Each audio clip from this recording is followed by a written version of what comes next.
Good evening, good afternoon, good morning, or whenever you happen to be listening to this, welcome to the Film Realist Podcast, the film and TV podcast from a complete nobody. That is hopefully for somebody. My name is Kyle Naranya, and on episode 116, I will be reviewing Red One, starring Dwayne "The Rock" Johnson and Chris Evans. Another Christmas classic, potentially. There will be a non-spoiler review and a spoiler review. Time codes for that will be listed in the description.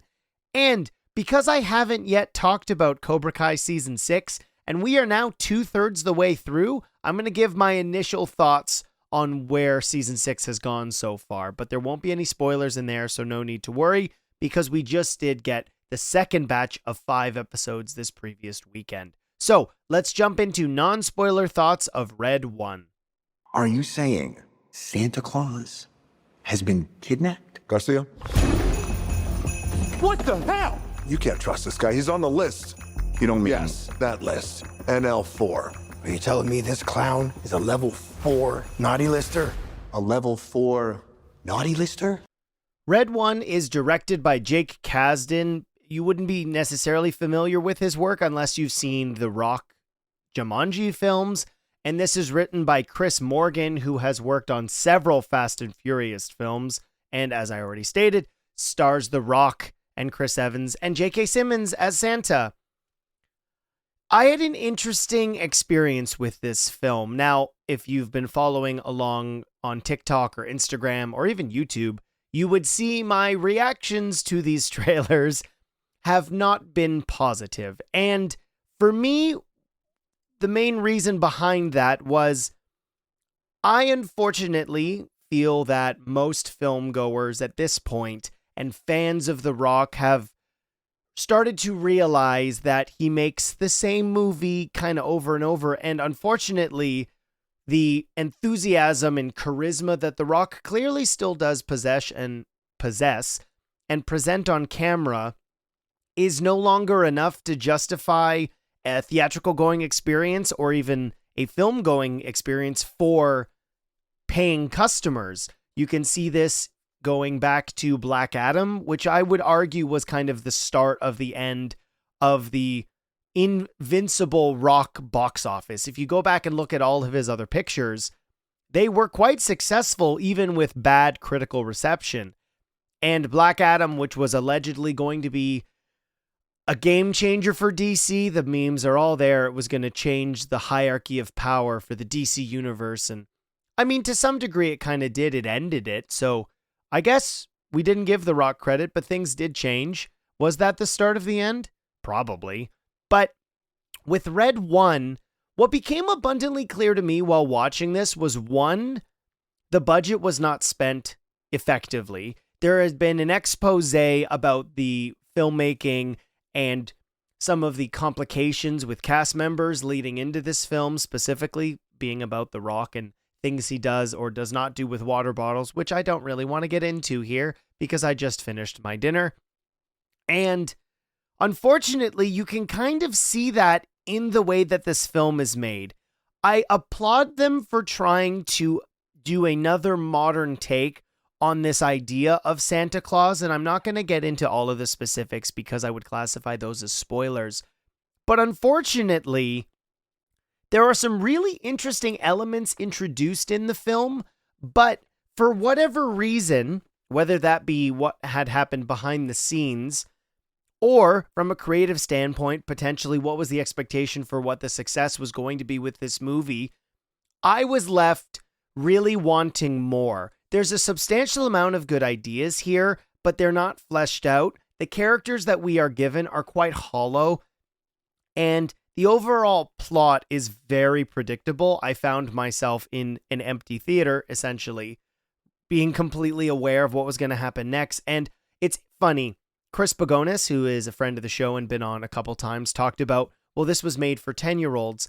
And this sentiment around movies being made for different ages is an interesting conversation where, at least in my opinion, and you're listening to this for my opinion, films made for children or specific age ranges don't need to be simple. Complexity has been shown to be accepted by audiences of all ages. specifically with children. I worked at a movie theater in college, or while I was in college, and you could tell the respect that the writer, everybody involved, the writers, the directors, the actors in a film aimed at children by the silence of the theater. A great example are two movies I saw this year, The Wild Robot and Inside Out 2. Both of those theaters were essentially silent. You're always going to get instances of children talking to their babysitters, older siblings, parents, whoever, grandparents, whoever, aunt and uncles, whoever may have brought them, but they're never distracted by the film's lack of focus or a lack thereof of attention from the children going to see the movie. And the film put together here, unfortunately, is just kind of a group of errors that I would classify as unforced.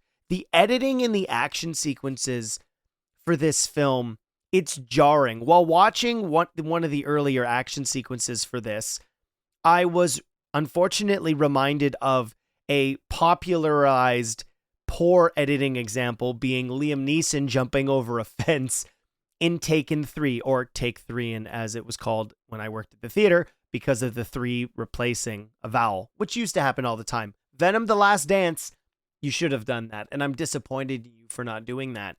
And that's one element. The visual effects are, and this is not a shot at the actual visual effects artists. It's become abundantly clear over the last 4 or 5 years that when the directors and the writers, and to some degree also the producers, come into these projects with an incomplete vision, it gives the visual effects artists, unfortunately, way less time to make their films.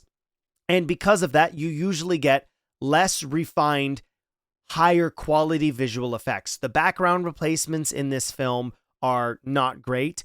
Any of the CGI body doubles, meaning that there's not a real person performing the stunt, are laughable, and the physics at times are quite comical, as well as some of the action, maybe because some of the practical elements were not done effectively, are quite comical in when we use CGI to replace it. And because of the editing constantly going back and forth, it almost gives you whiplash when watching some of the action sequences, which was unfortunate and not a good way to start off the film in presenting poor visual effects. There are some great instances of practical effects.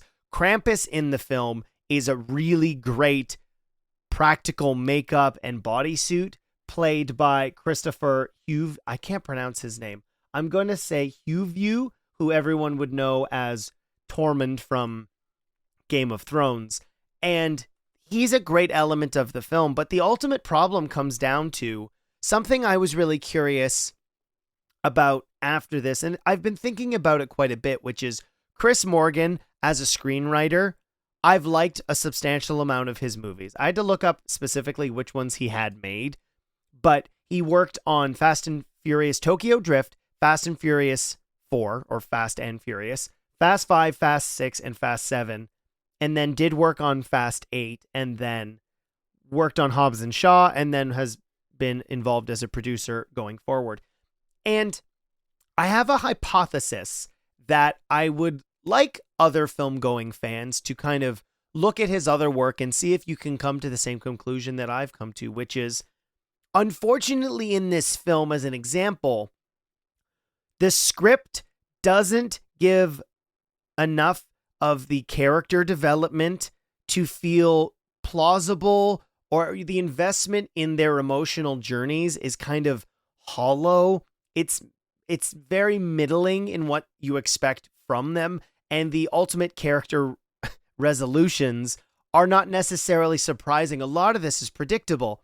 And where I think this issue comes to a point is that Chris Morgan, jumping into the Fast and Furious films, outside of Tokyo Drift, and then not even Hobbs and Shaw, because we knew them already, or at least most of them, but Fast and Furious 4, 5, 6, and 7, specifically 5 and 6.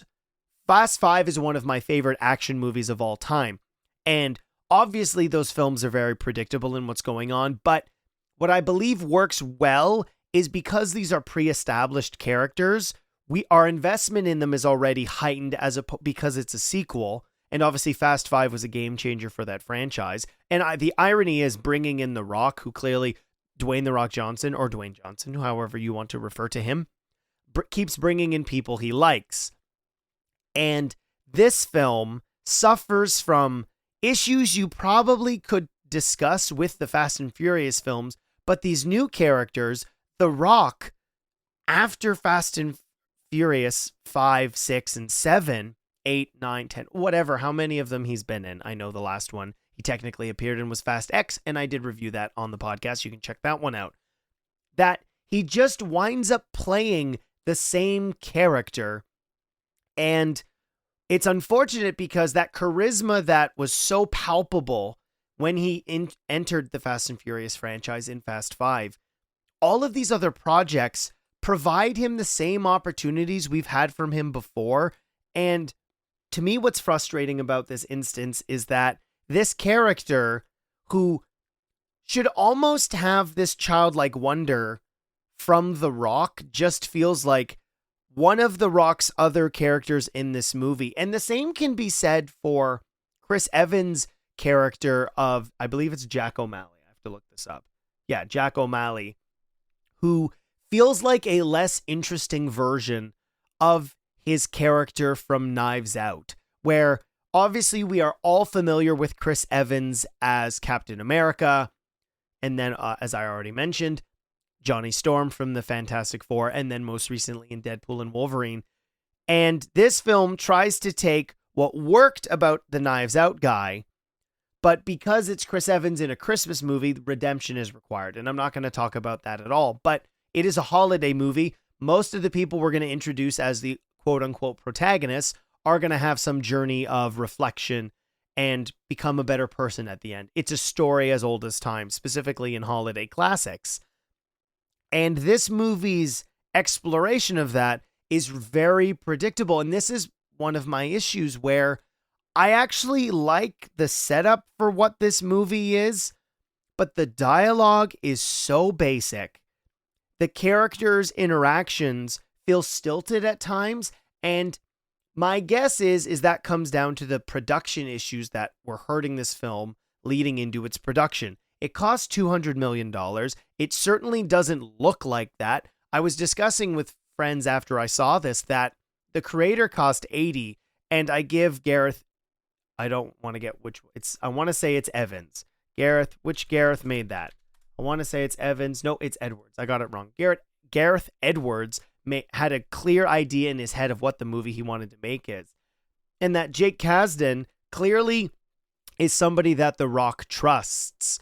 But through the production problems that this film had, a lot of the times, this affects the chemistry with these characters. There are several instances where a keen eye could probably guess that Chris and Dwayne were not shooting scenes together. And this is not a shot at that level of production. That's something that has happened before in movie making. With these big blockbuster films, a lot of the time, sometimes scheduling can be an issue, and a stand-in might be in place, but that's when it comes down to editing, the director, dialogue, every facet of movie making to make sure that the audience doesn't feel that these two people are disconnected. And in a buddy film that's supposed to be about essentially the straight man and the funny guy, which again is a conception or framework for comedy that is as old as literal time. All of our favorite comedies have this dynamic going back and forth, and one of them doesn't like each other, or they both don't like each other, and how is this going to evolve? And outside of a somewhat more modern take on the idea of Santa Claus, I was also disappointed by, and this is in the trailers for this, we know that J.K. Simmons as Santa, Red One, gets kidnapped. There's not a lot of him in this, and the irony that I saw in watching this movie was, and this is again part of the marketing material, is that J.K. Simmons got in phenomenal shape for this, and I was also disappointed because the last time he did this, he was to be the DCEU's Commissioner Gordon, and we got him for 2 scenes in both versions of the Justice League theatrical film, and then he was never seen from again, unfortunately. And I think J.K. Simmons would have been a phenomenal James Gordon. I love Jeffrey Wright as the Batman version, but we're likely going, I mean, we will, I'm not saying likely. It's a guarantee we're going to get a different Gordon in James Gunn's DCU. And all of the mythological elements that this film does bring into it are cool and compelling. The Krampus lore that they managed to weave through this story is quite interesting, and the dynamic with mythological creatures and this version of the world is fun. But there are also elements of this film that are just straight up taken from other movies.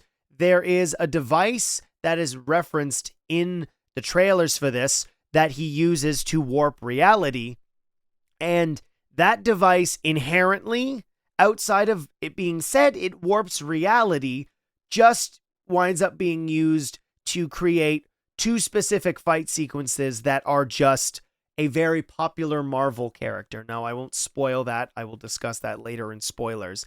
So there's a lot of cool ideas that I'm sure got this pitch greenlit and then moved forward, but through a jilted script with some cool ideas, but a minimal exploration of its actual main characters, dynamics that we are certainly used to at this point, and specifically with holiday films, there are only so many great ones. It is hard to make another holiday classic, but unfortunately, Red One is just not going to be one of those.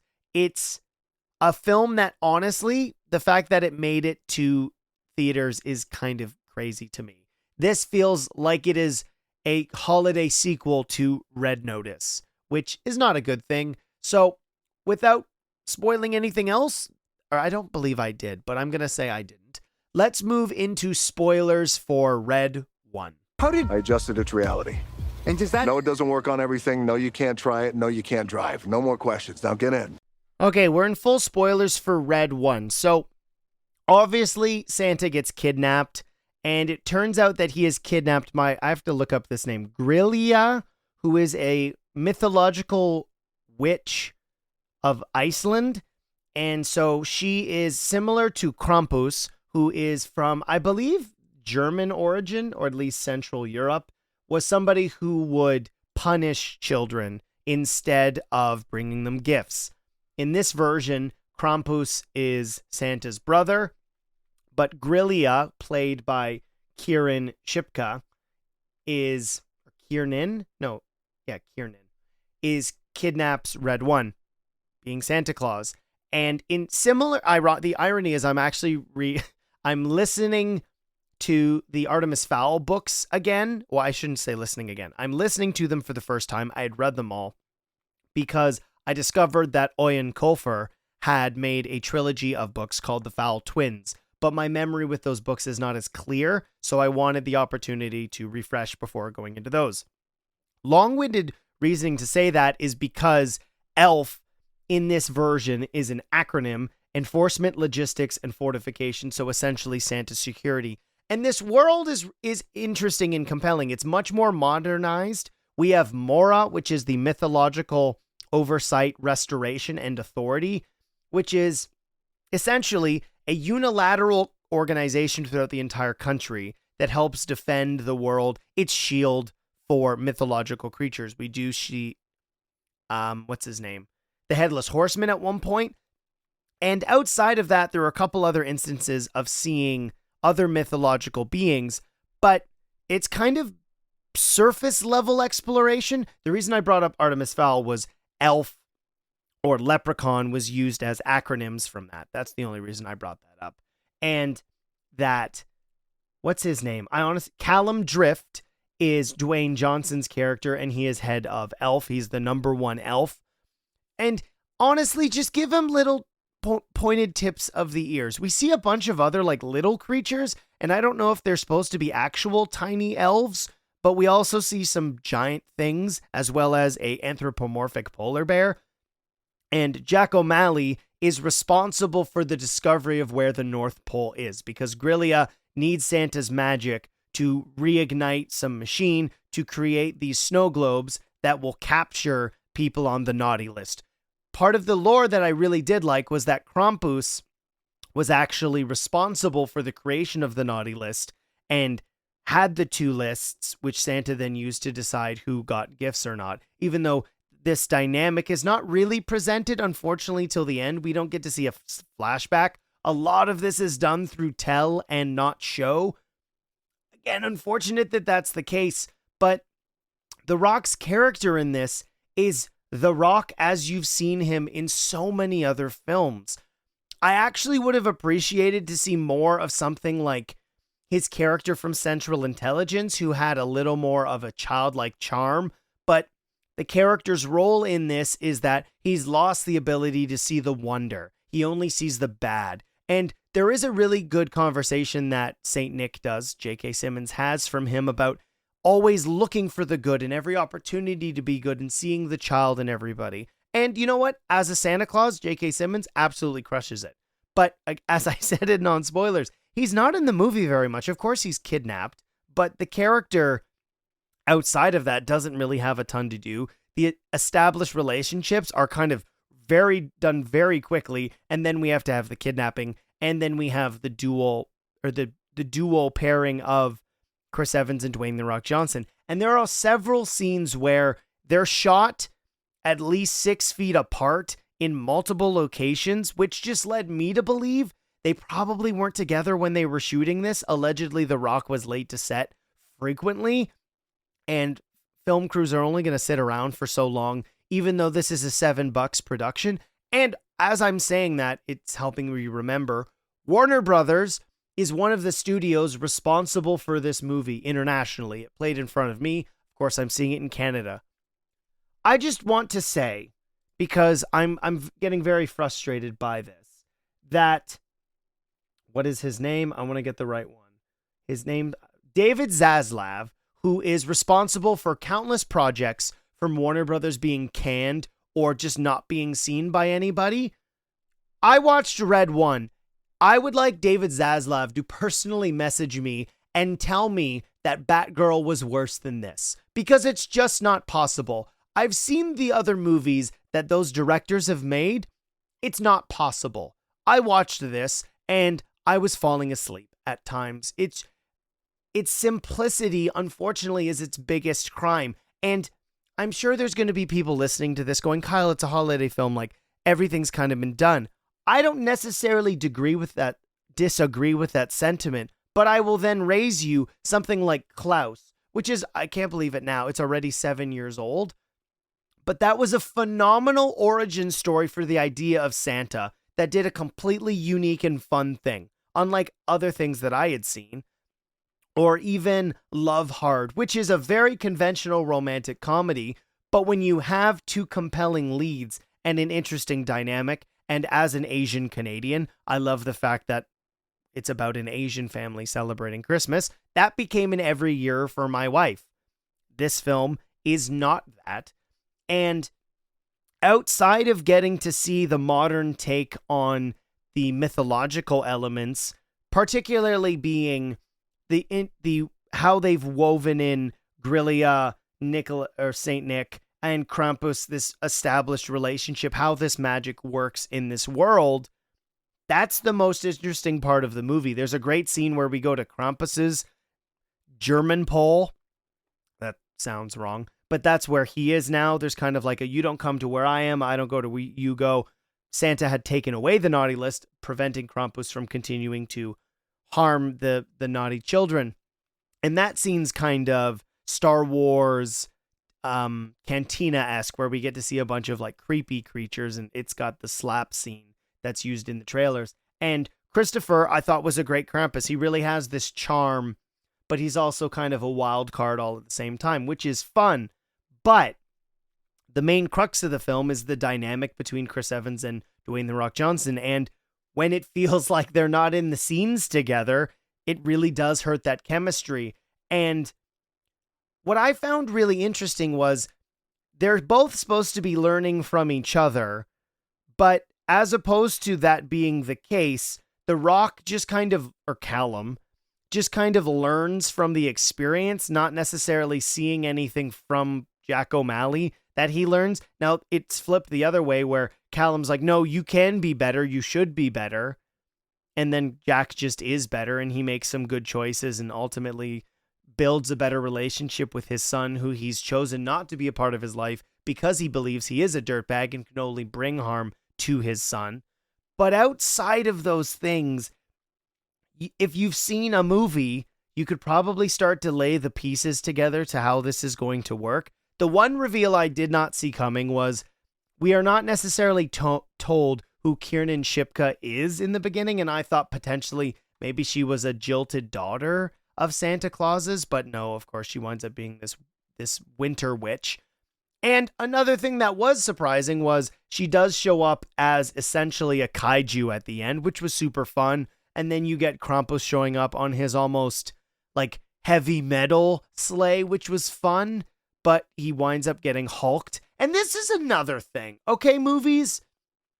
Just because hulking, which is when Hulk took Loki and smashed him around in Avengers, which is 12 years ago now at this point, doesn't mean you just get to do it. It worked in this movie. I don't want to see it anymore. So movies, for my sake, please stop doing that. Okay? Are we good? We're good. So that happens. And outside of the things I've said I've liked, unfortunately, with a lot of this movie, I found myself bored. There's a lot of follow this thing to this thing to this thing. Nick Kroll shows up for a minute and pretty much just does the hormone monster voice.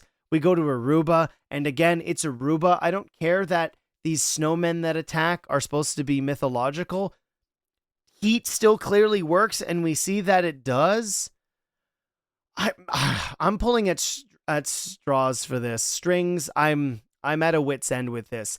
I expected it to be not very good, but even if I was pleasantly surprised, that would have been great. But unfortunately, expectations of the Rock's films have kind of been along the same par, and this is in the same category as a lot of other of those films. So unfortunately, no, this is not a holiday classic, and I would honestly recommend skipping it. It might be fun on streaming, but this is not worth your money at the theater. So don't go see this. Watch something else. I got nothing else to say about Red One, so let's jump into some just brief thoughts on Cobra Kai Season 6. There's no way that we can win. At this point, I'd rather not lose any more brain cells. We knew this wasn't going to be easy. I reviewed Season 5 of Cobra Kai early on in the podcast, given the gap between them. And then Netflix, the irony has been, because other streaming services are having success with doing weekly or chunks of episode drops, Netflix has started to do this as well. And of course, we'll be doing this with their more successful shows. And the structure to Cobra Kai Season 6 has been a part of that as well. We had 2 different drops of Season 6 with 5 and 5. The first 5 really being a lot of setup, and boy, did it feel like spinning our wheels at times. I understand that they were trying to whittle the team down, the Miyagi-Do characters or students, to decide who was going to go. We always knew it was going to be the main cast that we've watched through these 6 years, and unfortunately, I don't think the drama was good enough. Now, don't get me wrong, I love the soap opera elements of Cobra Kai. It's one of the things that is so great about it. And then obviously the action is incredible as well. And I really would have preferred for the first setup part of this season to really focus on those relationships as opposed to the more tertiary and secondary ones. Characters like Kenny, whose story, quite frankly, kind of felt like it was over, but we've continued that. And the second part being the actual Saikai Taikai, and really ramping up what's going on. I think the dynamic and the challenges with all the different events and rounds we have with the tournament maintain its excitement and its momentum through this back 5. But with the Cobra Kai dojo losing and then coming back, and then kind of forcing another all-out war, ending with the death of Quan, I understand what they want to do, particularly with bringing back Terry Silver, which is awesome. He's probably the best villain this show has ever had, and this being the conclusion of the Cobra Kai story, it would feel weird with him not being in it. However, having Kreese there as well. I think that dynamic at this point kind of just feels redundant. It would have been great to just focus on one of them, as well as we have the dynamic between Chosen, and I should look this up because I don't want to get her name wrong, but the dojo leader that was in season, what is her name? Kim Dae-un, who is, no, I think I'm talking about the wrong character. No, is that the right person? Oh my goodness. I feel really bad because I can't remember her name off the top of my head. This is not good. No, I was right. I was right with that character's name. And that dynamic is really fun, and I hope to see it flushed out further. But things just turning into all-out war, and don't get me wrong, I love the Rocky elements of this. We really have almost like an Ivan Drago character from the dragon, what are they called? The Iron Dragon dojo. And that was super fun, as well as the returning random thug from Cobra Kai Part 3. But I will say, as much as I was up and down with the second 5 episodes for this, the fact that this show, which is people grown up on the 80s and the early 90s, the fact that this show gave us a Rocky 2 scene with Win from Adrian, I absolutely adored. And as a Miguel fan, I like to see that dynamic with him and Robbie being one of brotherly support. You're going to tell your brother you think he's being a freaking moron, but that you know he is capable of better things. And that dynamic of them really working together and having overcome their challenges that were kind of the crux of the show for at least the first 3 seasons is really great. So that's an element I really appreciate. With the death of Quan at the end of this, I'm really curious how we're going to wrap up this. I don't have any ideas off the top of my head, but where is Hilary Swank? If you're saving her for like the last reveal of this show, I'll be disappointed, but I'll also be really grateful because Hilary Swank is the last vestige of this franchise that has not returned yet in Cobra Kai. So I do hope they do that. I am enjoying season 6, but I am also glad that this is the last season. So that's just it. It's brief. I'll give a full season review when season 6 is done. It's rumored the last 5 are going to come out in February, maybe. So when that's announced, just make sure that you're following so I can review it when it eventually comes out. Now let's jump into question of the week. Can I ask you a question? Just fun? There's something I've been meaning to ask you. I ask the questions, you answer the questions. Why do you ask questions to which you already know the answers? Did that count as a question? Yes. Damn it. Last week's question of the week is, who would you like to see as the villain of The Batman Part 2? We got a bunch of different answers, and there's clearly a shared idea of what people would like to see. On YouTube, LP Squishy Bottom wrote in The Court of Owls, and then we also got from Super Neat 8 also on YouTube. Penguin's mommy issues were so distracting, I legit forgot about Vic's fate. Anyhow, I'd love to see Killer Moth in The Batman Part 2.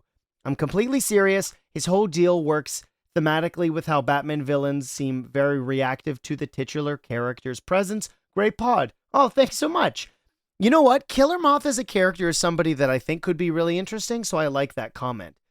Scotty Cameron wrote in, Black Mask is who I want to be the villain in The Batman Part 2. He fits perfectly with the noir detective orientation of Matt Reeves' projects going in and is a good character to have rival Penguin's control in the organized crime scene.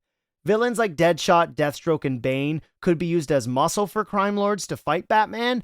I would like the Batman to stay realistic, to differentiate itself from the DCU so that Brave and the Bold, the title of the Batman film in that universe, can venture into the unrealistic side of Batman with no strings attached, okay? And then I had a conversation with Dylan Pollock of Movies to Watch Before You Die fame. The whole show feels like as if Christopher and Paulie tried the whole series to be Tony Soprano, and it's fantastic. So that's a comment, obviously, on the Penguin. Also, by this point, with the Batman universe being 2 for 2, I trust whatever villain they want to do and however they want to do it. I told Dylan that was a non-answer. He said, fine, Clayface would be cool, or Scarecrow, who's more of fear-inhibiting drug taking over in the scene, but internally uses it against enemies for his fear toxin. Anyways, what else do we have? Okay, Chris Pagonis writes in, it's a dark universe, so some villains feel too bright to bring in and are cartoony unless they are reimagined. Scarecrow would make sense. Some villains are more magical, like Poison Ivy and Mr. Freeze, and I'm not sure how they would work. James Strecker wrote in, of obviously Jump on the Batwagon and Watchtower Database. Scarecrow would go hard in that universe, I'm sure. Lean into the horror. I like that a lot. And obviously there's been some teases that potentially Jonathan Crane was going to be in the Penguin and then written to be a different character. Keen Machine writes in, for the Batman 2, the villain I'd love to see is Hush or the Court of Owls. They left Easter eggs to Hush in the first film, and Court of Owls would work nicely in this universe. Honestly, as long as they keep this world more grounded in film noir style, with an emphasis of Batman the Detective, I'm sure I'll be happy. I like all of those.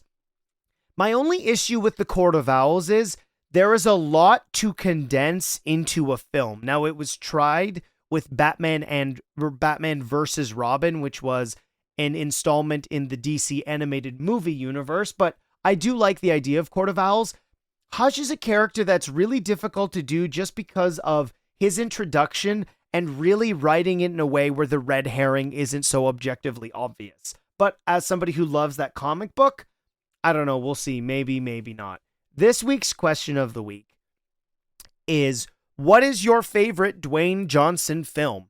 Obviously, I talked about a lot of them feeling familiar, but regardless, what is your favorite movie starring The Rock? To let me know, you can comment on this episode on YouTube. You can mention me on all the social medias. I'm trying to do less on Twitter, and I am on Blue Sky, Threads, Vero, Hive. The podcast is everywhere, as well as emailing the podcast, filmreelistspod@gmail.com. If you are listening on Spotify, you can just comment below. If you are listening on Apple Music's or Apple Podcasts and you enjoyed the show, please consider leaving a 5-star review. I believe I'm up to 69 now, which nice. But regardless of the joke with that, I'm slowly creeping towards the goal, which would help me get movie accreditation or movie critic accreditation, which would allow for the Film Realist to kind of go to the next phase and grow even more. So that will do it for this week's episode of the show. My name is Kyle Naranya, and next week's episode on the podcast, you can look forward to a double review of Gladiator 2 and Wicked. I'll see you next time.